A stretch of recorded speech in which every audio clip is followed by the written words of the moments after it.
kalau adik-adik kita yang mereka down aja cuma gara-gara judul skripsi yang ditolak itu berarti gini jangan loh. ya?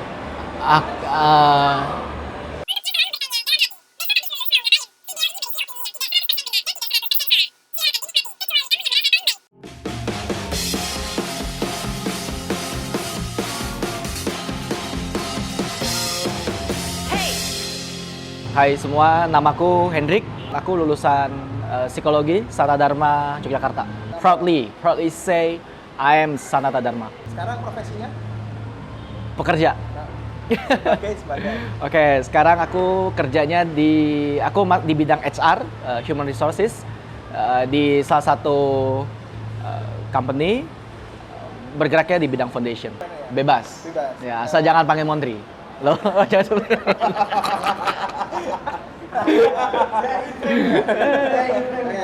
Karena jadi guys, karena sudah kenali, biasanya panggil vaksin aja. Boleh. Feel free. Vaksin dulu kuliahnya berapa lama sih, Pak?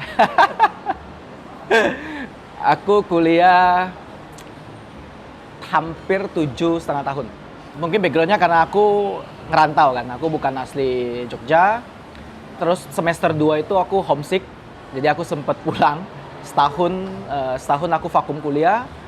Terus aku balik, teori dengan teman-teman yang nggak pernah cuti, sama selesainya, mulai skripsinya juga sama. Cuma kemudian pada saat ngerjain skripsi, ngerjain bab 2, teman-teman juga mahasiswa kan dulu, bab 2 teorinya sering ditolak sama dosen. Terus ya aku sempet 3 tahun lebih berhenti tidak mengerjakan skripsi itu. 3 tahun lebih ya? 3 tahun lebih.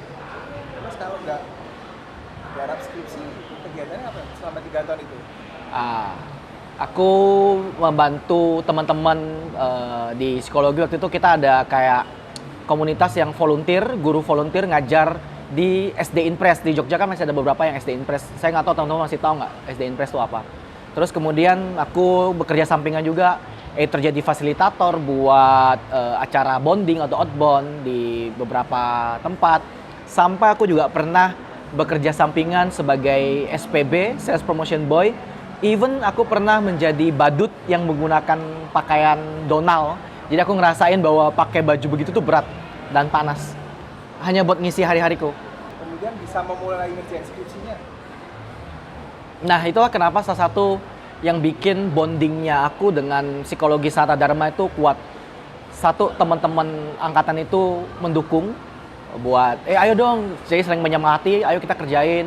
Terus kemudian dosen-dosennya juga mengencourage kita buat, ayo angkatan kalian terakhir loh, harus ngerjain, harus kalian bisa lulus loh. Dan mereka selalu believe bahwa kita itu semua bagus, punya potensi. Jadi sayang kalau nggak dilanjutin gitu. Hal lainnya ya keluarga. I came from not a rich family, so it's really attack me when kalau aku misalnya nggak lulus tuh apa impactnya buat keluarga. Ya itu jadi salah satu motivasiku juga. Sampai hal yang paling apa ya, puncaknya itu adalah kakakku sampai kreditin laptop buat ngirimin ke Jogja biar aku bisa ngerjain skripsi tidak tergantung dengan komputer atau PC-nya teman-teman yang lain. So itu yang benar-benar okay, it's time. Dan aku jadi rajin ketemu dosen lagi. Gitu sih. Di luar pekerjaan nih, ada nggak yang kamu ikuti itu? Tiap sore aku basket dari jam 4 sampai jam 8 malam. Almost every day. Kalau nggak ada kerjaan ya. Artinya sebegitu cintanya juga dengan basket kampus psikologi itu cintanya gimana sih, Pak? Ya nggak tahu ya. Satu, karena aku suka basket. Kedua, aku mencintai teman-teman psikologi ya tadi. Lingkungannya, bagaimana aku yang dari pendatang ke situ dan mereka sangat welcome dan ngerubah pola pikirku yang dari sekolah swasta di daerah datang ke kota pendidikan gitu kan, kota pelajar, ya itu ngerubah semua. Jadi aku ngerasa aku berutang budi aja dengan psikologi Sanata Dharma. Nah, dan aku merasa ya gimana dulu senior-seniornya aku nge-treat kita, memperlakukan kita. Dan cara itu yang aku lakukan kembali buat junior-junior di bawah, plus aku rubahlah beberapa hal. Dan honestly at the first time I didn't expect the result will become like now. Tahu nggak? Kalau teman-teman kan juga ada beberapa yang di basketnya psikologi kan. Sampai sekarang aku nggak pernah membayangkan bondingnya itu akan sekuat sampai sekarang. Waktu itu aku hanya berpikir satu, bahwa bagaimana bikin kita itu kompak. That's it. Kita mau juara atau enggak, itu hal kedua. Sekarang masih kontakan dengan anak-anak basket yang even masih kuliah atau yang angkatan jauh di bawahnya kakak gitu?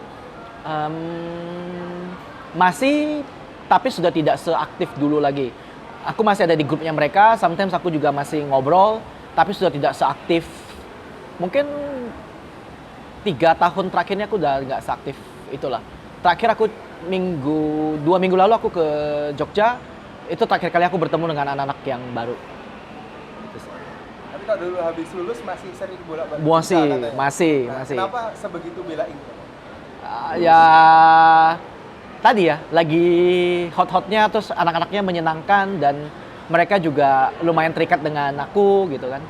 Jadi itu satu hal yang bikin aku sering bolak-balik. Di luar itu kan juga aku kerjanya di Semarang kan, waktu itu baru lulus. Jadi masih memungkinkan lah buat pulang pergi Semarang Jogja weekend. Dan basket ini masih dilakukan sampai kantor sekarang ya? Sampai sekarang. Sampai saat ini juga? Masih. Ada cerita menarik nggak sih kalau basket ketika udah bekerja itu gimana? Cerita menarik nggak? Apa ya? Cerita menariknya ya you can meet any kind of person gitu kan. Terus bisa belajar banyak dari mereka juga. Tapi mungkin satu hal yang paling menggelitik itu, aku pernah, ini kejadiannya baru tahun lalu sih, benar-benar tahun lalu. Jadi aku di tempatku bekerja sebelum yang sekarang itu baru bangun lapangan basket di situ. Wah, kita happy dong. Yang tenan-tenan di situ juga happy. Nah, tapi kita masih belum boleh main gitu. Kita masih belum boleh main karena itu diperuntukkan buat family. Katanya kalau family-nya belum resmiin, tenan-tenan yang ada di situ masih belum boleh menggunakan. One day kadang aku sore aku suka turun pinjem bola basket dari temen ada, terus aku cuma sekedar shoot-shootan aja di lapangan tersebut. Nah, one day itu kebetulan aku lagi ada kerjaan yang mengganggu lah, berat dari pagi. Sorenya ya sekitar jam 5.30 gitu, aku turun ke bawah, plan-nya mau ngesut-ngesut, tapi nggak ada bola. So, aku cuma duduk, ngelihat lapangan. Nggak berapa lama itu ada sekelompok orang datang, 3-4 orang datang, bermain. Mereka datang dikawal security, bawa bola banyak. Oke. So, terus aku ngelihat mereka bola, terus aku, ya namanya juga lapangan basket ya, I think it's free for everybody just to shoot at that court gitu lah ya, on that court. So aku pinjem bolanya dan mereka welcome, ya udah aku pinjem, sempat kenalan juga. Mereka nggak ngomong Inggris sih nggak ngomong bahasa Indonesia, tapi ngomongnya bahasa Inggris. Oke, aku pikir mereka expat lah ya, expatriate. Ya udah, akhirnya mereka bermain di lapangan satu, saya di lapangan seberangnya gitu, cuma sekedar susutan. Nggak lama datang beberapa orang lain, mereka bermain setengah lapangan. Jumlah mereka kurang sebenarnya, mereka ada sekitar 8 orang ya. Mereka main 3 on 3 dan gantian gitu. So aku cuma duduk ngeliatin mereka main. Nah, orang yang pertama kali kenal dengan aku itu bilang, "Hey, Hendrik, you want to join us gitu? Mau gabung nggak dengan kita main?" Oh, seriously boleh, karena waktu itu aku berpakaian kerja, jadi aku pakai sweater, pakai kemeja, pakai celana kerja, terus pakai sepatu Keds biasa. Dan mereka bilang, "Ya sure, kalau lu nggak bermasalah ya silakan." Aku bilang, oh tentu, aku bilang ya main. Ya. Di game pertama kayak ada satu orang yang kayak shouting, kayak berteriak gitu, kayak ngomong, "Seriously man, are you kidding me? Lu berpakaian kayak gini main?" Ya aku bilang I'm fine gitu. Terus setelah game pertama mereka merasa aku bisa main. Orang yang ngomong ke aku itu bilang, "Hey, gue punya kaos nih, lu mau pinjem nggak?" "Oh enggak, thanks, aku bilang thank you." "Serius, gue pinjemin." "Enggak." "Oh, lu bener nyaman pakai sweater gitu?" Karena aku menggulung gitu. Dia bilang fine. Ya udah, akhirnya aku bermain lagi 2-3 game dengan mereka, dan selesai main kita sempat ngobrol sebentar. Mereka bilang, "Wah, you are a good player." Aku bilang thanks. Gue bilang aku cuma hoki, beruntung doang. Terus mereka bilang, "Kita masukin ke grup ya. Next week join sama kita ya, setiap Selasa di sini ya. Dan lain kali jangan lupa bawa pakaian basketmu." "Wah, serius?" Bilang, "Ya, oke." Gue bilang thank you.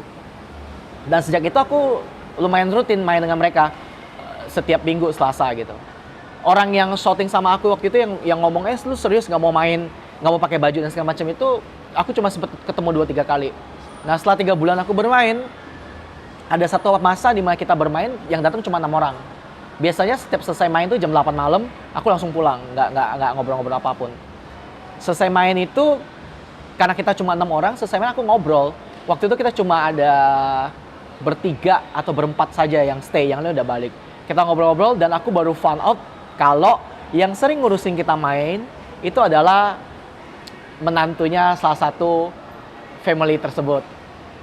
Terus orang yang pertama kali ketemu dengan aku dan nawarin kaos itu adalah putra mahkotanya family tersebut. Dan ternyata orang-orang yang bermain di situ, ya memang aku sempat udah memperhatikan sih bahwa yang expat yang main di situ itu adalah someone di tempatnya mereka.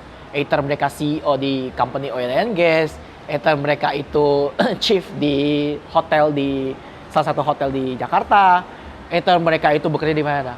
Dan I think I'm very lucky gitu karena aku benar-benar berteman dengan mereka itu hanya based on kita punya kesenangan yang sama, kita di fasilitasi tempat dan mereka menyenangkan. Dan waktu itu aku berpikir ya aku juga practicing my English di situ gitu loh. Karena kan mereka ngomongnya selalu dalam bahasa Inggris. Dan sampai sekarang relationship itu terjaga. Dan aku tadi balik lagi tidak berteman dengan ada kepentingan gitu. Tapi berteman pure benar-benar berteman. Karena menurutku mereka menyenangkan, some enggak, tapi ya kita bertemannya benar-benar berteman. Until today. Itu sih mungkin cerita yang menarik kalau ngomong menghubungkan dengan hobiku di basket ya. Di situ. Ada funny thing kalau kalian mau ini aku cerita sedikit. Si salah satu ada CEO, dia CEO di company oil and gas. Aku sempat cuma kayak sekedar ngomong bahwa tempat lu punya HR nggak? Iya tempat gue HR-nya baru aja kebetulan yang meninggal ya karena sudah tua orangnya. Dia bilang, lu tertarik nggak? Oh enggak, gue cuma bercanda, gue bilang gitu. Dan dia menawarkan itu buat, lu mau nggak jadi HR di tempatku di company oil and gas-nya. Terus ada lagi cerita yang tadi ada temanku yang dia itu chief di hotel di Jakarta. Dia one day dia ngomong, Hendrik, do you want to be a chief of HR in my place where we are looking for HR? Dia bilang gitu. Gue bilang, no thanks lah Jay. Aku manggilnya nama dia Jason, bapak aku manggilnya Jay. No Jay thanks. Aku nggak punya pengalaman di hotel, aku bilang gitu. Dia bilang seriously, we need you if you want. We can hire you, dia bilang gitu. Aku bilang ya. Gue bilang enggak lah, thanks. Nah, 1 bulan setelah itu aku nggak sengaja bertemu dia di coffee shop, bukan di coffee shop di satu tempat lah. Terus kita ngobrol. Lu ngapain? Dia habis meeting, sementara aku kesana lagi mau cari tempat buat baca-baca gitu. Kita ngobrol-ngobrol dan aku bilang, lu masih nyari HR nggak buat tempat lu? Gue punya temen nih yang mungkin bisa fit buat tempat. Dia bilang, oh no. Group will take care of this. Group, basically my hotel is running by the group. Jadi mereka punya grup yang running itu hotel dan mereka profesional. Dan dia bilang, let them looking for the candidate, dia bilang gitu. Loh, yang kemarin lu cari, ya itu dari gua langsung. Gua mau over ke lu. Kalau yang buat yang lain, grup yang cari aja. So, you got the point bahwa dia itu menawarkan posisi itu hanya untuk aku karena he think I'm good enough dan berteman. Sementara yang sebenarnya dia cari sebenarnya itu bisa dilarikan oleh timnya dia gitu loh, bukan dia. So itu how funny life is, right? Gimana yang kalau kamu maksud tadi sebagai semesta ya, bagaimana semesta berjalan di situ tuh. Dan itu nggak cuma 1-2 kali. Ya ada lah beberapa ini. Kemudian kan ketika tawaran didatangkan ada yang diambil dan ada yang diambil ya kamu? Nggak ada yang ku ambil sama sekali. Nah, kenapa kemudian kau nggak ambil? Mungkin karena aku belum merasa gimana ya. Aku tuh ngelakuin sesuatu itu kadang ngikutin kata hati gitu loh. Ya aku kayak berpikir enggak dulu. Toh ini masih teman-teman juga. Aku tidak mau berteman itu karena ada benefitnya atau apa. Walaupun mereka tidak berpikir seperti itu.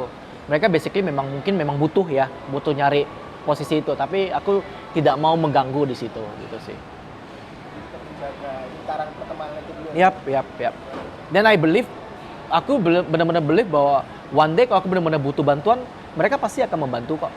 Toh sebenarnya udah punya plan secara ini belum sih buat kerjanya pengen sampai segini, pengen sampai segitu. Nope. No. Lalu yang berjalan kayak gimana? Kalau kalian mau tahu ya, aku itu kuliah lama. Dan aku berpikir aku biasa-biasa aja. IPK-nya biasa-biasa aja. Jadi at that time itu aku sampai yang kayak, oke lah kerja apapun aku ambil deh. Tapi aku berusaha kayak, saya nggak mau di HR, saya nggak mau ke Jakarta. At that time. Somehow entah bagaimana aku 1 bulan setelah aku lulus, sebelum lulus itu sudah diproses. Jadi ada tawaran, ya tadi link.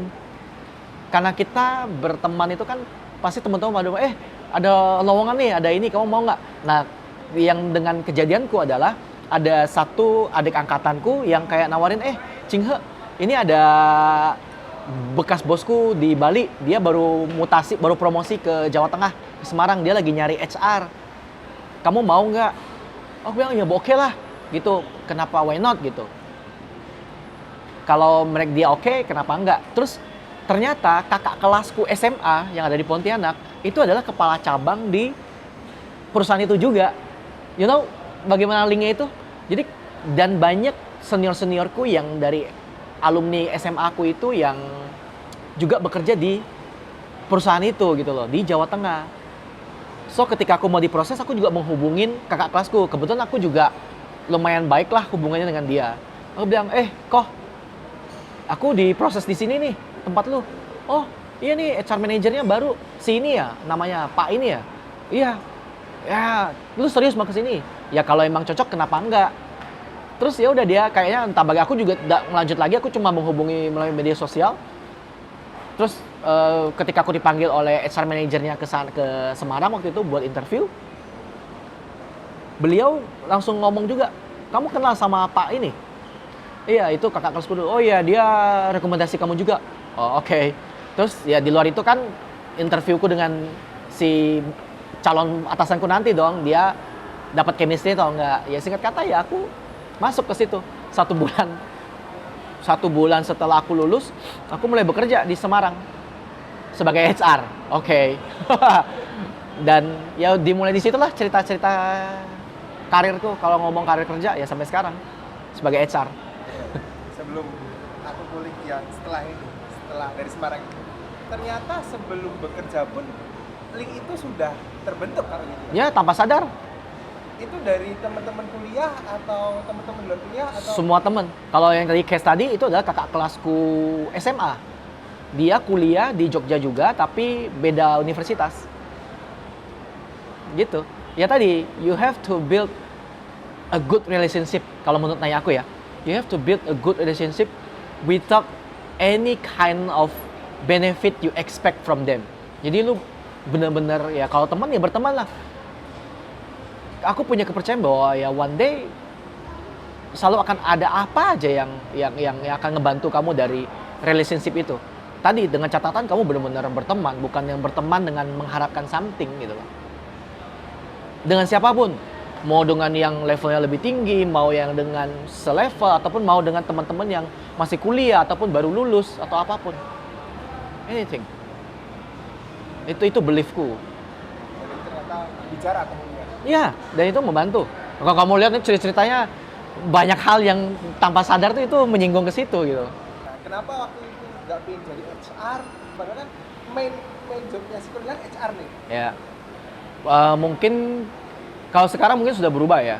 Teman-teman mahasiswa sudah dapat banyak kuliah, banyak dapat sharing dari senior-senior yang sudah alumni, yang sudah lulus, yang sudah bergerak di bidang HR atau psikologi industri organisasi dan banyak sharing. Kalau pada masaku zero knowledge tentang itu. Jadi di kepalaku kalau jadi HR itu ya apa tugasnya?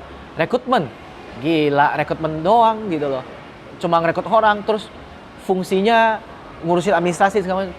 Cuma tahu itu tok gitu. Jadi aku nggak tertarik. Aku lebih suka yang bertemu dengan orang dan segala macam.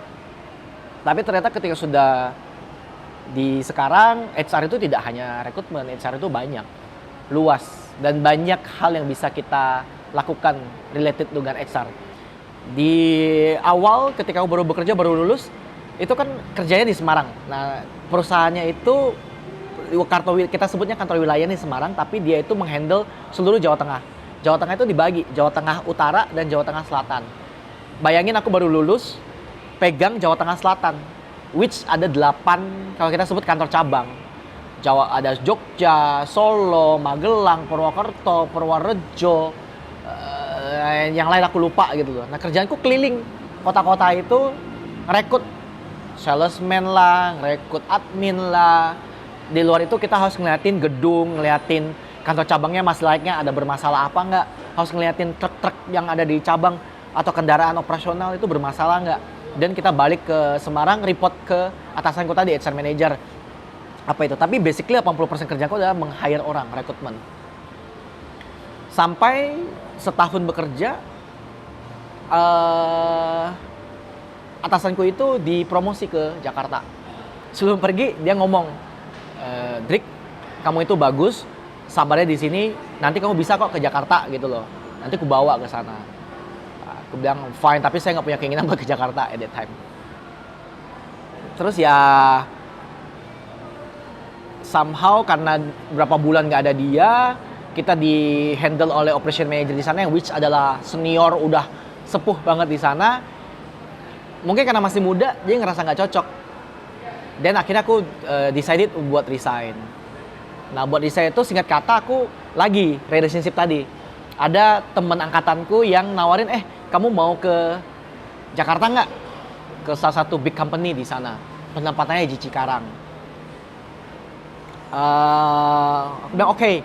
Kenapa aku mau ke sana? Ya waktu itu adalah teman dekatku yang sedang melanjutkan studi di Bandung. Dan kita karena LDR, jadi kupikir kerjanya kalau di Cikarang atau di Jakarta bisa lebih dekat ke sana gitu kan. Jadi weekend aku bisa menyamperin. Dan itu juga salah satu big company. Dan itu posisinya sebagai HR business partner, which posisiku sampai sekarang. Dan aku nggak ngerti business partner itu apa gitu loh. Dan itu juga big company dan gajinya 2 kali gajiku sekarang. Waktu itu masih bego ya. Ya kalau lu kayak ngelihat gaji lu 2 kali lebih gede ya karena kamu startnya kecil. Kok begitu naik berapa jadi kelihatannya 100%. Ya padahal ya sebenarnya biasa-biasa aja di sana gitu loh. Nantinya pun anak expense-nya habis gitu. Tapi itu masih muda zaman itu, masih oke. Waktu itu yang penting saya belajar aja dapat pengalaman segala macam. Kesana bisnis partner dikenalin, bisnis partner tuh itu apa. Dan aku di manufacturing, di pabrik. Wow, dari situ aku mulai, ternyata HR itu luas ya. Perspektifnya itu nggak cuma rekrutmen ya. Ada loh ini dari A to Z. Sebenarnya HR itu tugasnya apa sih, ngapain aja sih. Kalau HR business partner tuh role-nya lebih di mana sih gitu. Nah dari situ aku mulai menseriusin untuk belajar mengenai HR. Karena di sana juga aku bertemu orang-orang yang menurut aku pinter. Mereka semua pinter, ada yang seusia aku, ada yang lebih muda, ada yang memang atasanku juga, dan aku belajar dari mereka gitu loh. Yang bagaimana yang atasanku itu sebagai group head, dia membawahi beberapa company, tidak hanya company tempatku itu aja karena kita grup. Terus kemudian ada yang direct yang daily dengan kita, yang bagaimana dia sangat pinter dalam teori. Jadi aku belajar segala hal tersebut. Nah itulah yang membuat aku jadi menekuni HR sampai sekarang. Gitu sih. Bedanya dengan HR pada umumnya? Sebenarnya begini sih. Ini waktu itu aku juga ngerti ya. Keren banget nama HR business partner itu apa sih sebenarnya. Waktu itu mungkin lebih ke waktu itu aku dikenalin sebagai ya kamu nempel dengan business user, terus support mereka untuk hal HR pada saat itu. Tapi seiring perjalananku, seiring pengalamanku, bagaimana aku selalu konsisten di posisi tersebut, di role tersebut gitu ya. Terus juga bertemu dengan banyak orang HR yang jauh lebih berpengalaman, aku menyadari bahwa ya kita itu tidak hanya mensupport mengenai HR, tapi bagaimana HR itu, kalau ngomong support HR tuh, saya butuh orang, oke, gue bantuin buat butuh orang. Ya nggak cuma itu gitu, tapi bagaimana kita dengan mencari orang tersebut benar-benar bisa mensupport goals-nya company gitu loh. Jauh lebih besar daripada hanya sekedar yang support, dia minta apa kita bantuin, dia butuh training, kita kasih, dia butuh promosi buat timnya kita kasih. No, tapi kita benar-benar menjadi sparring partner, kita menjadi bisnis partnernya buat mereka. Kita itu benar, jangan-jangan apa yang dia request itu tidak selalu benar dari perspektif HR. Nah, kita lah menjadi sparring partner mereka. Nah, untuk itu HR business partner yang bagus itu apa? Kalau menurutku ya HR business partner yang baik itu, satu, kamu menguasai bisnis prosesnya HR from A to Z, and then the second one, you have to understand the business. What is the business that you handle? The means what? Kamu di company apa? Insurance, manufacture apa? Obat, consumer goods atau apa? Kamu bergerak di bidang apa? Distribution itu apa? Kamu harus paham bisnisnya yang kamu pegang. Kalau misalnya HR business partnernya di dalam company itu membagi berdasarkan departemen, ya berarti kamu satu, mengerti bisnisnya company itu, kedua, mengerti departemen yang kamu pegang. Kalau misalnya saya bilang saya pegang legal, saya pegang risk management, saya pegang finance, means what? You have to understand what is the business process in legal, what is the business process in risk, what is the business process in finance. Karena setiap bisnis itu berbeda kan, setiap bisnis prosesnya berbeda. That's a good HR business partner, in my opinion. Jadi business partner itu ketika kamu berbicara dengan orang bisnis, mereka tidak menganggap kamu itu hanya sebagai pesuruh, quote unquote sebagai pesuruh, dan mereka tidak melihat levelmu. Pengalamanku, walaupun levelku tidak tinggi banget, but I am a trusted partner for a director, real director, dan tidak hanya lokal, tapi juga ada yang beberapa yang expat director. Jadi ketika ada apapun yang terjadi dengan bisnis yang mereka pegang, yang akan mereka cari adalah Hendrik. Mereka tidak akan mencari lain. That you are the trusted partner. Itu menurutku sampai sekarang. Gitu. Tak boleh aplaus lagi. Alah, aplaus. Selama pindah tempat itu sudah ada cerita yang menarik nggak sih Kak? Di banyak tempat yang Kakak pernah jalani. Aku ini balik ke ini kita sharing ya. Aku balik lagi ke teman-teman nanti misalnya. Tidak bilang bahwa cara yang aku lakukan bagus, tapi juga tidak bilang bahwa cara yang aku lakukan tidak bagus. It's not really good for you to jump from one company to other companies in the near time gitu loh. Nggak bagus juga. Kasusku kenapa aku lumayan sering pindah company, karena aku start karirku itu di usia yang sudah tidak begitu muda menurutku. Aku mulai bekerja, karena tadi kuliahku 7,5 tahun, aku hampir usia 27 tahun aku baru mulai bekerja. Waktu itu ya tadi aku bilang, aku mulai bekerja hanya, yang penting aku dapat kerja dulu. Dan ternyata tadi semesta mengarahkan aku di dunia HR, dan aku bertemu orang-orang yang baik mendukung. Waktu itu yang kupikirkan adalah aku belajar. Apapun itu aku serap. Ilmu apapun mengenai HR atau bisnis apapun aku ambil gitu. Tidak memikirkan salary yang aku dapat berapa sih. Sampai beberapa tahun inilah baru aku mulai memikirkan mengenai karirku sendiri. Nah, yang terpenting itu apa ya? Belajar, apapun itu yang diberikan, terima gitu loh. Kalau kamu masih 1-2 tahun masih lulus, minimal stay lah 3-4 tahun. Kalau company-nya bagus dalam artian apa? Ya bisnisnya sustain, culture di company-nya bagus, terus atasannya mendukung buat perkembanganmu, then it's a good company. Tapi yakinlah tidak ada 100% company yang perfect gitu. Pasti selalu ada apa aja. Balik lagi ke kita kan, kita maunya mana yang sesuai dengan kita gitu. Lah, konteksku aku mau jadi chief one day. Ya, semoga one day I want to be a chief of HR of course. Then means what? HR itu ya secara basicnya ya begitu. Tapi kan evolusinya berbeda-beda tergantung dengan bisnis yang dipegang. Nah, aku lagi belajar segala jenis bisnis. Aku sudah pernah di manufacture untuk farmasi. Aku sudah pernah dari farmasi, aku belajar distribusi. Bagaimana obat ini didistribusikan. Distribusi di farmasi. Dan setelah belajar di farmasi, aku belajar lagi di distribusi yang consumer goods, fast moving. Berbeda lagi nih karakteristiknya, walaupun sama-sama distribusi. Terus aku setelah distribusi consumer goods, what is next? Ya aku belajar di insurance dan banking, financial industry gitu. Aku di insurance. Dan yang terbaru sekarang aku di foundation, jadi semua berbeda. Tapi itu membentuk gitu loh, mengarahkan aku gitu. Itu caraku membangun karirku gitu loh. Ya tadi hal-hal yang menjadi pertimbangannya ya silakan teman-teman pertimbangkan sendiri. Plus minusnya apa gitu loh. Yang paling penting sih apa ya? Kuliahku lama, IPK ku nggak tinggi-tinggi banget. Jadi how to sell yourself and prove it in your job. Jadi mereka ya tidak melihat bahwa oh ini kuliahnya lama nih, IPK-nya gini-gini aja. Aku nggak tahu sih apakah masih ada company yang melihat itu.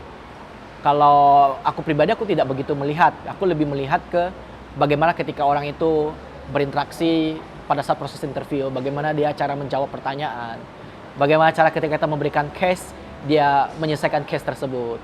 Dan ya pasti dia fit nggak dengan kerjaan yang kita tawarkan. Begitu sih, kan setiap pekerjaan itu ada responsibility-nya kan, ada scope yang pasti, oh memang untuk level tertentu dia bisa, untuk level tertentu dia nggak bisa. Gitu, nah itulah yang membentuk aku sekarang. Oke, menyenangkan. Ya, Nggak bisa kita pikirkan pasti ada cerita yang tidak Ada. pasti Ya. ada fase di bawah juga ketika Ya. bekerja itu.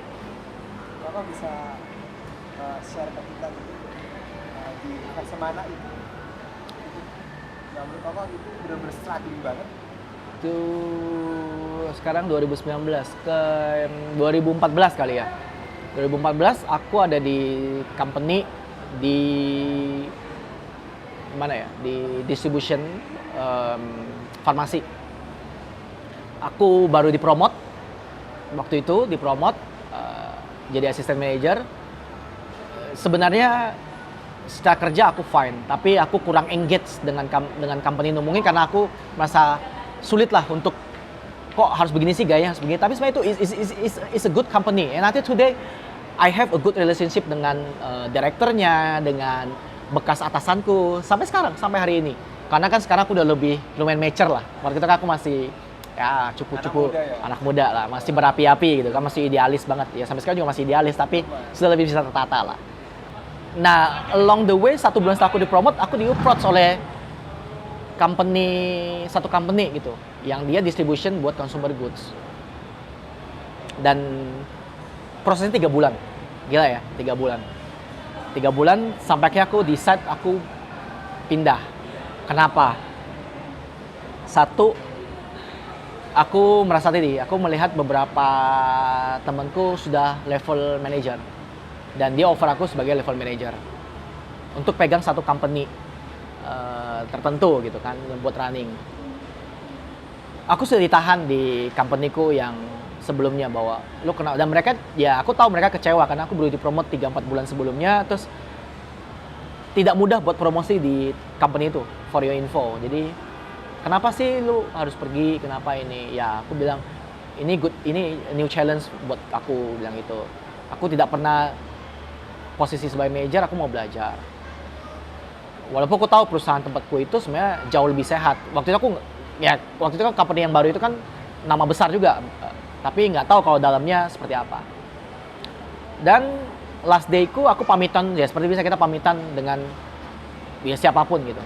Nah aku pamit dengan salah satu direktur HR-nya di grupnya kita itu.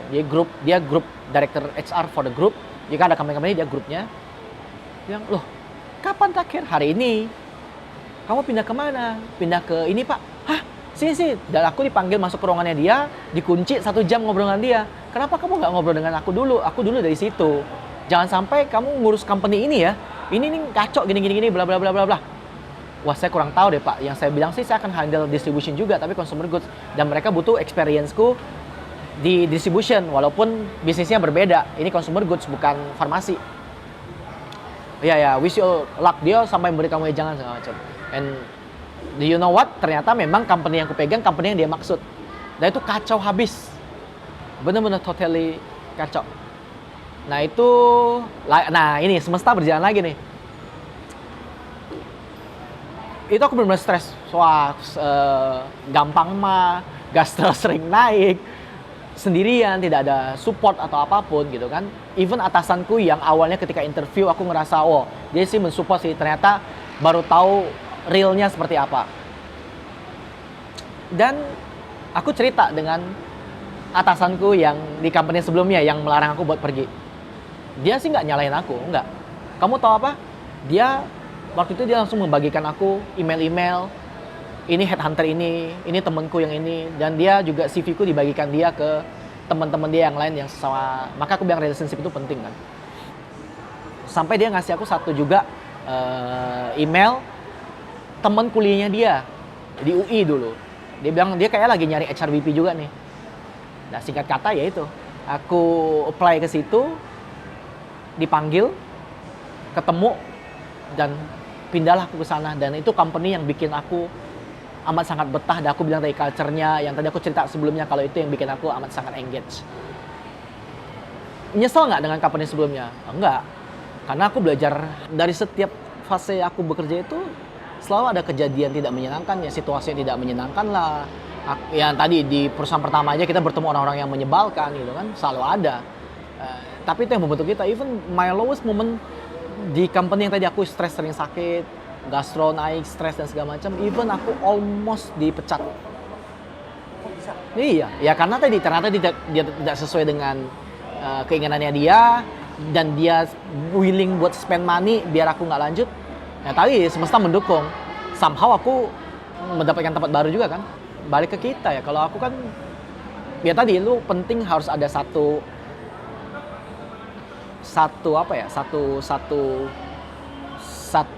trigger yang selalu mengingatkan kita bahwa kita tuh nggak boleh terpuruk. Nah ini yang harus kita keep. Kalau aku family is everything. Ini yang selalu remind. Berarti kalau adik-adik kita yang mereka down aja cuma gara-gara judul skripsi yang ditolak, itu berarti Gini loh, jangan ya? aku believe dua hal. Everything happens for a reason, that's for sure. Jadi apapun yang terjadi itu nggak serta-merta kayak begitu. Pasti ada meaning something di situ yang mengarahkan kita ke satu tujuan, itu pasti. Terus yang kedua itu, jangan ngerasa bahwa kita itu yang paling sengsara di dunia ini. Pasti selalu ada yang lebih, dan lihatlah ke sana. Gitu loh. Lihat ke atas untuk kamu lebih maju, lihat ke bawah buat mengingatkan kamu bahwa kita tuh pernah di sana dan ada orang yang bahkan lebih bawah daripada kita. Dan kita harus bersyukur di situ. Nah, tadi pentingnya itu apa ya? Tadi build a good relationship with everyone without benefit minded, without any benefit behind. Dan aku jadi ingat omongan atasanku sekarang bahwa dia bilang, you know what, you must have a good career, you must be someone, but remember, don't break the rank. Don't break the rank. Artinya apa? Ketika kamu naik tangga nih, jangan nginjek tangga-tangga yang di bawah sampai hancur. Karena ketika kamu naik, one day kamu bisa turun ke bawah, kamu tuh jatuhnya nggak akan sakit. Kenapa? Karena tangga-tangga yang menopang itu.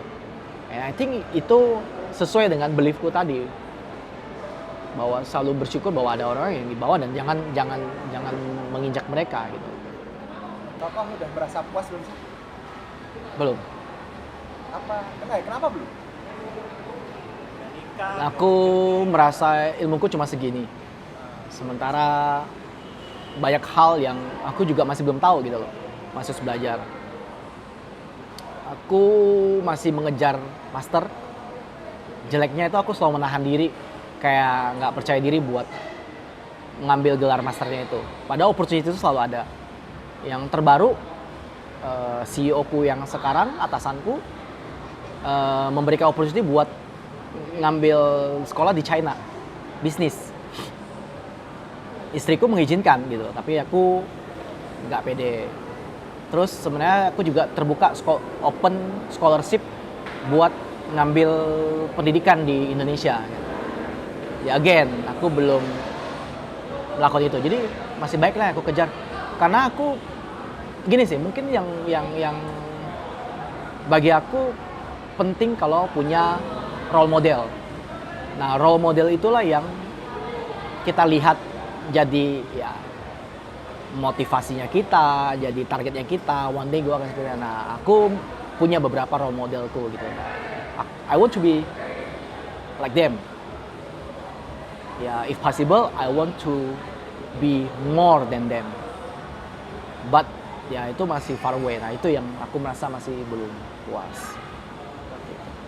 Boleh mention satu nggak role modelnya Coach Ching siapa? Aku nggak mau mention nama ya. Ya, he was a chief of HR in my previous company. He is now a HR director for one multinational company. And dia backgroundnya tidak hanya HR gitu. Dia memang dunia HR, tapi lihat latar belakang pendidikannya, dia belajar finance, dia belajar bisnis, dia belajar apapun. Dan dia ketika negosiasi dengan orang is very good. Dan dia punya banyak sekali knowledge gitu. Nah, aku mungkin karena masuk ya gayanya dengan aku gitu juga. Dan dia humble. Gitu. Ya ada lah kadang-kadang sisi sombongnya, tapi it's very nature dengan mengingat leveling dan posisinya dia. Gitu. And I'm very lucky I know him and then pernah menjadi timnya dia juga gitu. Kalau secara karakteristik pribadi dia, apa yang paling touching kalau touching? Dia nggak pernah berhenti belajar sih. Dia nggak pernah berhenti dan dia tidak pelit berbagi. Dia tidak pelit berbagi. Itu ya, Coach? Kecuali duit dia pelit berbagi. Oke. Kalau gitu, yang masih pengen diraih pendidikan tadi, sofa, master tadi, atau ada yang lain? Paling deket ya pendidikan, karir pasti, karir. Karena aku percaya aku bisa lebih daripada sekarang. Apakah karir itu merunut ke yang belakang tadi jadi chief of HR tadi? One day. Atau more than that mungkin? Ya, sebenarnya kalau mau ngomong keren tuh sebenarnya kita punya bisnis kita sendiri ya. Tapi apapun bentuk bisnisnya, bisa yang profit, bisa non profit. Mungkin M-nya one day itu kali. Aku lebih suka sebenarnya kan kalau ngomong HR business partner itu kan ada function consultant ya. Nah, aku lumayan happy to be a consultant.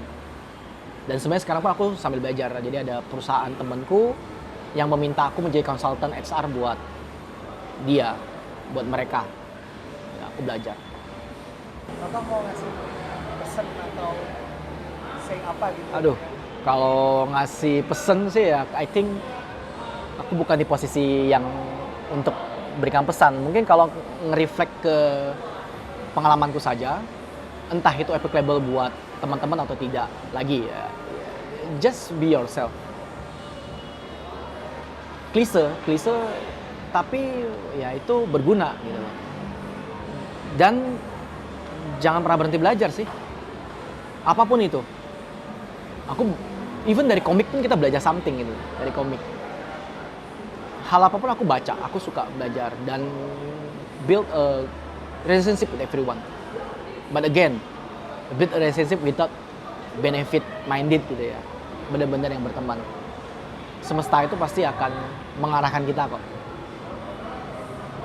Ya kalau ada opportunity apa, kalau kalian merasa kata hati kalian oke, do it. Aku beruntung, aku tidak pernah matok bahwa aku harus ada di big companies. Ya tapi ya ada aja gitu, selalu ada jalannya. Gitu.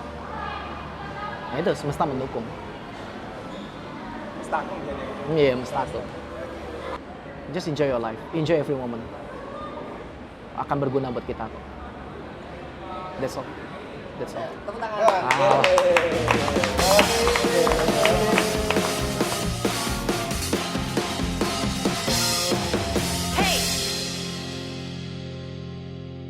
Leaderku ternyata tidak memvalue aku. It's time to move, go ahead. Tidak ada orang yang jelek, nggak ada. Aku percaya itu. Yang ada itu adalah orang yang tidak fit di posisi tersebut.